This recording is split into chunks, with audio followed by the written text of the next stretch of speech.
What's going on, everybody? Welcome to a brand new episode of the 715 Brew Crew Tailgate Podcast as part of the Man Cave Podcast that is brought to you by our good friends from Hy-Vee in Eau Claire. Don't forget to follow and subscribe to both of these podcasts and give us a 5-star rating and a positive review so others can find the podcast. Brewer spring training continuing to roll right along here. We've got opening day, a couple weeks away, Thursday, May 27th, 2 weeks from tomorrow. And still kind of an unknown on who the heck is playing short and the trickle-down effect, who's playing third. Well, a couple of dudes have been making the case that maybe they should be more part of the conversation than what we've been giving them credit for. And that's Vinny Capra and Oliver Dunn. These two guys, now we've seen them a little bit last year, more so Dunn than Vinny, but these two guys have been tattooing the ball so far in spring training this year. You look at what Vinny has done, 25 ABs, and I get that's not a ton of at-bats to be looking at, but, I mean, you're looking, for who's playing well and potentially maybe winning a job for the final couple spots on this opening day roster or regular roster. And Vinny's making the case with his pop. 25 ABs, 5 home runs. He's hitting .320 with a .389 on-base percentage and a 1.353 OPS. Then on the other side, Oliver Dunn, 29 at-bats. He's hitting .379 with an on-base of a .438 and an OPS of a 1.128. Oliver, left-handed bat. Vinny, right-handed bat. So maybe the solution is Ortiz is short, Turang stays at second, and you go back and forth between Vinny and Oliver to open up the season. Then you're like, well, where's Durbin kind of fit into this equation? Guy who came over, part of the Devin Williams trade. We thought he was going to be playing, third this year and such. He's still a part of it, but I mean, do you give the nod or do you give the edge to Oliver and Vinny right now because of what they're doing at the plate in terms of their power? Do you kind of ride the hot hand at least now to maybe open up the season here in a couple weeks? Something to watch, I think, in these final spring training games, in these final couple weeks is, if Dunn and Capra continue to light it up at the plate and continue to be, hitting the ball incredibly well, it's going to be hard not to try to keep them on the roster, kind of like, Brewers with Eric Haas, right? I mean, he was hitting the ball so well in spring training last year.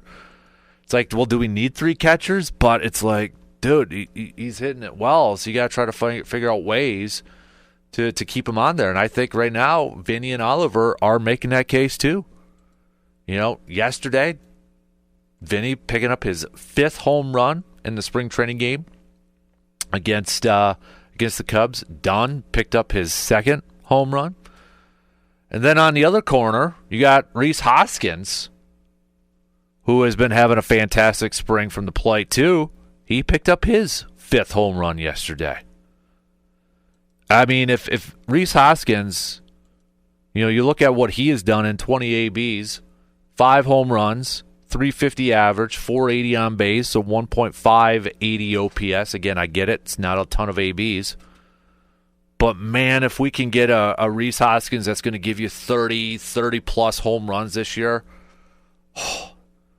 I'd take that in a heartbeat, and I think that is a nice boost for this team to help fill the void that will be left by Willy Adames' bat in this lineup.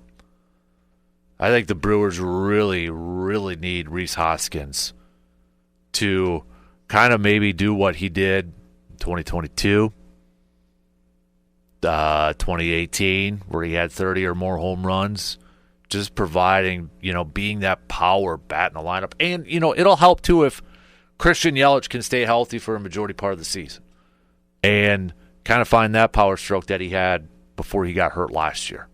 So, yes, it is still a concern of mine. I think it's a concern for a lot of Brewers fans out there. Where's the power going to come from this lineup with no Willy Adames in there? It's got to come from guys like Rhys Hoskins, hopefully he can do. He's going to go through cold stretches in the baseball season. Every player's going to go through streaks. It happens. Odds are it's going to happen. But, if we could get 30-plus home runs from Rhys Hoskins, if we can get Christian Yelich to pick up where he left off last year, and then you throw in, Garrett Mitchell. Dunn and Capper, what they're doing in spring training, they're doing exactly what they got to do to try to win jobs on this roster. But if you're asking me, do I have more confidence in a guy like Rhys Hoskins or maybe a Christian Yelich to be the power bats compared to Dunn and Capper? I'm going to pick the veterans. I'm going to pick Yelich and Hoskins, of course, because I don't know if Dunn and Capra can do this for the whole season. I doubt it. I'm going to doubt it. I hope we're wrong, and I hope maybe in, best case scenario for Oliver and Vinny is that they do a Jesus Aguilar. Remember a few years ago, was it that 2018 season where we weren't expecting a whole lot from Jesus Aguilar? And then all of a sudden he just finds this power stroke, becomes an all-star, goes in the home run derby, and then it was after the home run derby, it was like it went away. That's best case scenario, that we get performances from Oliver and Vinny where, they're the Jesus Aguilar, where they just come in and they're the power guy all of a sudden. Not going to put a whole lot of, if I were a betting man, I'm probably not going to be putting a lot of chips in the middle for that one, but I hope I'm wrong, and I hope they can both go out there and do that. And then, you're hoping Garrett Mitchell, who has had a nice spring training, I think, this year too, you're hoping a Garrett Mitchell can provide that power. But it's still kind of an unknown at this point. And we're not really going to know until we get to the regular season and really fully get into the regular season. By the way, Garrett Mitchell so far this spring training, he just has the one home run, but he is hitting .348 with a .423 on base and a 1.032 OPS. So we've been seeing some good hitting performances. That is one of the concerns from a lot of Brewers fans this year, is where's the offense going to come? Where's the hitting going to come from? Well, if we just use spring training as a little bit of a gauge right now, again, you don't want to take it. It's not the be-all, tell-all. But if you look at some of these guys and what they've done at the plate so far in spring training, maybe you're feeling a little bit better about it. You just really hope that it transitions into the regular season, that these guys, what they're doing in spring training, that they're going to be able to do what they're able to do right now. You're hoping that they can do it in the regular season. Another big day, though, yesterday for Brandon Woodruff's return. A massive step towards his recovery. He was pitching in a minor league game yesterday against Padres minor leaguers. And first game setting, a huge, huge step. Woodruff did give up 3 runs on 3 hits, including a double and a homer. Got a strikeout and a ground out. But he did touch 94 miles per hour. He emerged healthy, feeling good. Brandon Woodruff afterwards saying, quote, "This thing teaches me right now, and what I'll have to work on going forward is when you leave balls over the middle like that with lower velocity, it's going to get hard.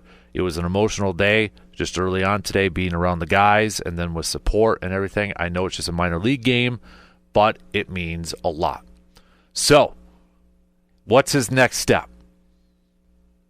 According to Brewers.com and Adam McCulvey, he's penciled in to pitch at least 1 inning in Sunday's Cactus League game against the Guardians.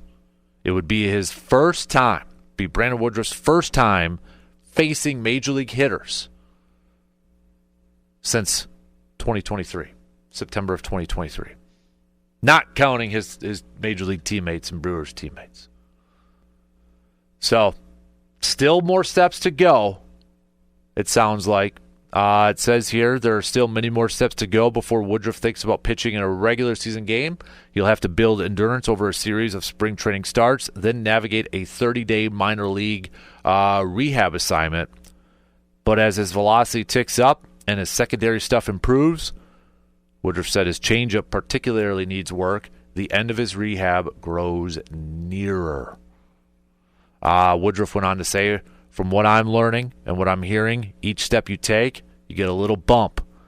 The first live batting practice was 92 miles per hour when I came in. Today, first game action, a 2 miles per hour bump. If you keep it in those increments, who's to say if I get into a Cactus League game and it bumps up another 1 or 2 miles per hour? Heck, you're really not that far off from where you were before. Then it becomes getting used to the load again, and that's the biggest thing to get used to. I probably got tired there towards the end.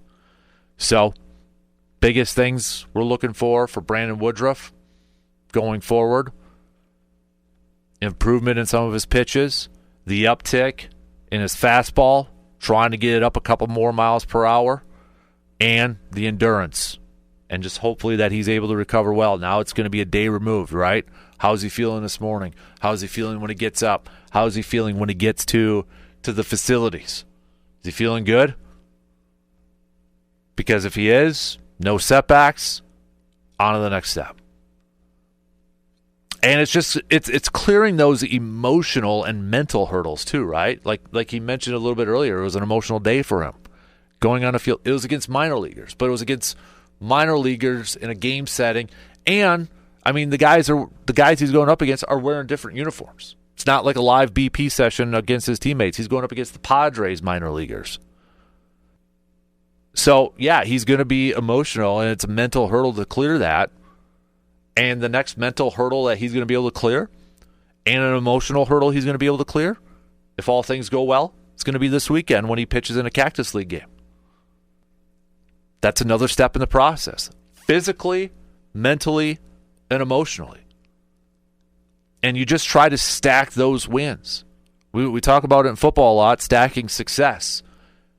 Brandon Woodruff can continue to stack these steps and stack these wins being accomplishing these steps, wins going out there and pitching and not having any setbacks, then yeah, he's going to be closer and closer to that return. And, you know, whenever he does make that return in a big league environment, dude's going to have butterflies. He's going to be nervous. You kind of worry about maybe a little bit of control, but how can you keep those emotions in check? You know, getting a little too far ahead of ourselves, but you kind of wonder when he does make his first major league appearance, whether it's coming in relief or getting a start, you almost wonder if he's better off doing it on the road. Because you know, as soon as Brandon Woodruff comes in at AmFam Field to make an appearance, again, whether it's a start or coming out of the bullpen, the emotions are going to be a little bit heavier. He's going to get the crowd behind him. They're going to be pumped up to see him on the field. We're all human. He's going to get a little jacked up from that. He's probably going to get a little emotional from it. So, I don't know. It's getting a little too far ahead, but he may be better off. The Brewers might be thinking, okay, he's still going to go through that whenever he makes his home debut, but maybe we can help alleviate some of that a little bit by doing it on the road and just kind of, you know, getting some of the rust off. Way down the road. I understand it. We're talking about maybe still over a month away. But the fact that we still continue to hear good progress, good steps for Brandon Woodruff, big thumbs up. I hope we get to see him on Sunday getting some Cactus League action in. Because that again, another step, but that would be a huge, huge step in the recovery for Brandon Woodruff. And you hope, like you mentioned too, just a little bit more of an uptick in the miles per hour on some of these pitches, especially his fastball.